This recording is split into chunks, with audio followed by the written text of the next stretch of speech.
Bryan Callen. Bryan Callen? Yeah. And you, LA, New York? LA, New York, both. LA, New York. More LA, 8 months of the year. I'm doing a show out there, so I've spent like 8 months out there, and then I come back and. Did you start here and then go there? Yeah. I started here, started doing stand-up and Luna Lounge, Rebar, and then I got a show called Mad TV, so I've been doing that for 2 years. Wow. And that's right, I'm on TV, and then I'm back here, man, and it's great. I'm getting up and just doing stand-up, and I'm kind of like the Marlon Brando of comedy. Just a rocked out ass, great bone structure, tapered waist, broad shoulders. People at home are laughing. So how long have you been doing stand-up for?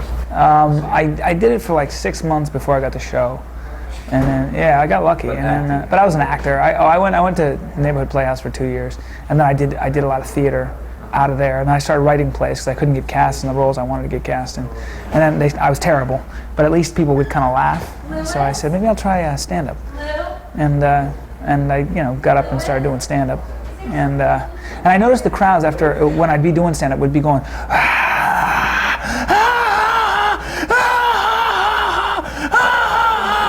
Like in unison. So it was tough to hear me over the microphone after I tell my joke. So I think that's a good sign. And then Fox came along and gave me an audition, and I got it.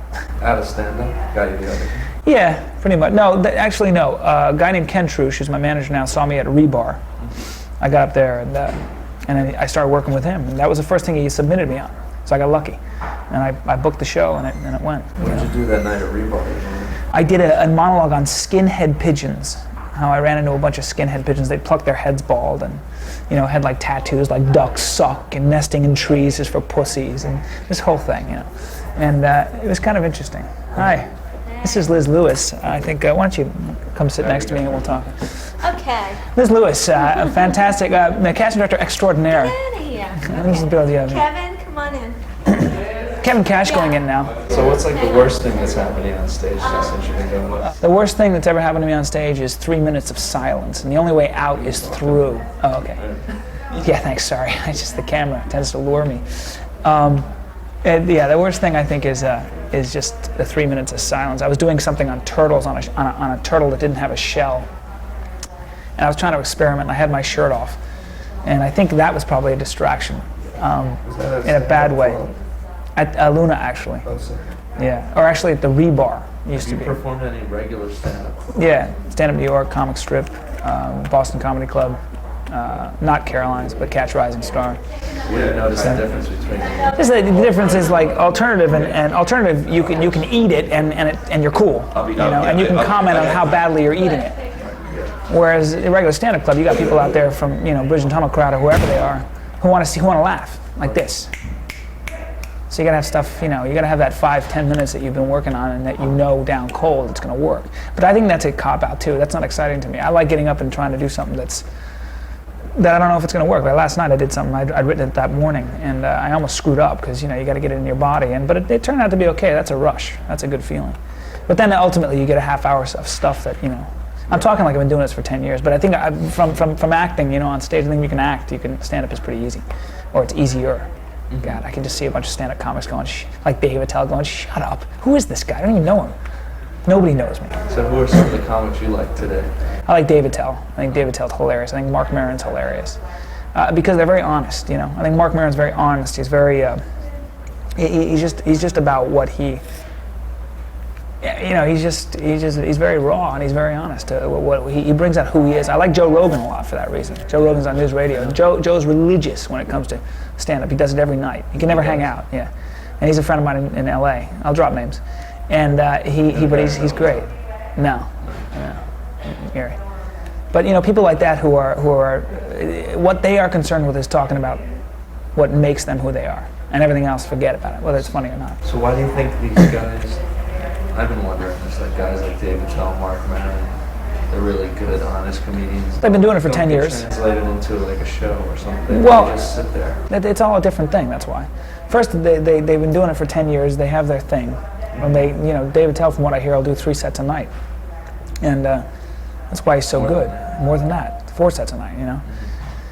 But I think stand-up comedy and acting are different animals. They're completely different. You know, they're two totally different disciplines. Great actors who do great stage stuff could never get up on stage and do stand-up. They'd be terrified. And I know a lot of stand-up comedians who can never get up on stage and act in a dramatic way because there's so many different things. You do stand-up, you got a monologue. You know what you're going to do. You've been working on it forever. It's a different art form. And I think, you know, I have a lot of respect for stand-up comics, but you can't tell me that. I think that you know, when you see a great actor on stage, I'm not talking about film, I'm talking about stage. That's a different art form. It's a higher art form. Right. And I don't care what anybody says. That's the truth. You know, great acting is a higher art form. It takes years. It's not about just having a monologue and working off the audience. It's about, you know, 1,000 different things. You know, and so I think stand-up comedians have that improv, that confidence and that sense of humor. But it takes more than that to be an actor. And I'm not saying I have it, but I'm saying that that's what you have to work on as well. And a lot of people, I think a lot of networks have made a mistake of hiring stand-up comics who are just stand-up comics who've never had any acting, and then they pay for it later because the guy came. And I'm not saying Mark Maron or David Tell can't do that. I've never seen him act, but I'm just saying that, you know, that is. You're not a fan of this comics getting a development deal and then boom, acting. It depends, you know. I'm trying to get a development deal, but you know, I think I'm more of an actor than a stand-up comedian. I'm sure a lot of stand-up comedians would tell you that. You know, it's not like I go out there with, you know. I mean, my buddy Sam Brown, another one I think is amazing. He can do an hour and a half of comedy, and people, I cry. I cannot stop laughing. He's hilarious. He's a maniac. You know, I've never seen him act, but you know. He can act. Yeah, I'm sure he can act. I mean, he's a very talented guy all the way around. But you know, it just depends. It's a crummy business. It's a look. Did he get a deal? I don't know. No, I hope so. But he's funny. I mean, Sam is amazing. He's another one of my favorites. Who would you say has helped you the most? Helped me the most? Yeah. I don't know. No stand-up comedian. No one would help you as a stand-up? No. I don't think you can be helped that way, really. I don't think so. I think you got to just have an instinct for what works and then go for it. And the only way you do it is getting up stage and failing and trying it again and again until it works. If you don't have that instinct, then you shouldn't be doing any comedy. Mm-hmm. But you know, you have heroes. You have people that you look up to. Are the people at Mad TV getting thrown in movies like the people in SNL?